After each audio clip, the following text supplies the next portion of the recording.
ఆటాడుకోవడంలో, ఆ సంతోషంలో, ఆ పరిగెత్తడంలో ఆనందధాతువులు శరీరంలోంచి విడుదలవుతాయి.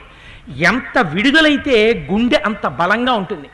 గుండె ఎంత బలంగా ఉంటే తను వచ్చే జీవితంలో టెన్షన్స్కి లోనవుతాడు. గృహస్థాశ్రమంలోకి వెళ్ళాక టెన్షన్స్ అన్నీ 40వ ఏడు నుంచే.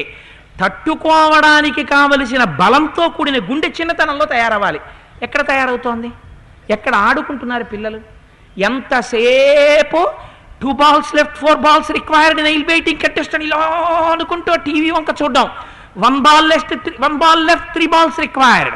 ఆ స్టేడియం అంతా చూపించడం, బ్యాట్స్మెన్ని చూపించడం, వాడు పరిగెత్తుకొచ్చి మధ్యలో ఆగిపోవడం, మళ్ళీ వెనక్కి వెళ్ళడం, వీడికి చిన్నతనంలోనే బీపీ పెరిగిపోవడం, కళ్ళు దెబ్బతినేయడం, 12వ ఏటే భూతద్దాల కళ్ళజోడు, పెద్ద చాకి మూట, వాడికి బీపీ, వాడికి హార్ట్ ట్రబుల్. ఎక్కడి నుంచి వస్తుంది ఆరోగ్యం రమ్మంటే? ఏ వయస్సులో ఉన్నవాడు ఏ పని చేస్తున్నాడు కనుక. ఏ వయస్సులో ఉన్నవాడు ఏ పని చెయ్యకూడదో వచ్చేస్తున్నాడు. ఇంకెక్కడ ఉంటుంది ఆరోగ్యం?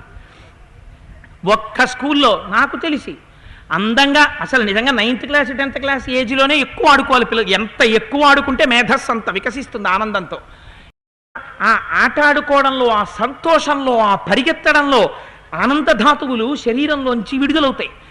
ఎంత విడుదలైతే గుండె అంత బలంగా ఉంటుంది. గుండె ఎంత బలంగా ఉంటే తను వచ్చే జీవితంలో టెన్షన్స్కి లోనవుతాడు. గృహస్థాశ్రమంలోకి వెళ్ళాక టెన్షన్స్ అన్నీ 40వ ఏడు నుంచే. తట్టుకోవడానికి కావలసిన బలంతో కూడిన గుండె చిన్నతనంలో తయారవ్వాలి. ఎక్కడ తయారవుతోంది? ఎక్కడ ఆడుకుంటున్నారు పిల్లలు? ఎంతసేపు 2 balls left, 4 balls required, nail baiting contest అని ఇలా అనుకుంటూ టీవీ వంక చూడడం. 1 ball left, 3 balls required. ఆ స్టేడియం అంతా చూపించడం, బ్యాట్స్మెన్ని చూపించడం, వాడు పరిగెత్తుకొచ్చి మధ్యలో ఆగిపోవడం, మళ్ళీ వెనక్కి వెళ్ళడం, వీడికి చిన్నతనంలోనే బీపీ పెరిగిపోవడం, కళ్ళు దెబ్బతినేయడం, 12వ ఏటే భూతద్దాల కళ్ళజోడు, పెద్ద చాకి మూట, వాడికి బీపీ, వాడికి హార్ట్ ట్రబుల్. ఎక్కడి నుంచి వస్తుంది ఆరోగ్యం రమ్మంటే? ఏ వయస్సులో ఉన్నవాడు ఏ పని చేస్తున్నాడు కనుక. ఏ వయస్సులో ఉన్నవాడు ఏ పని చెయ్యకూడదో వచ్చేస్తున్నాడు.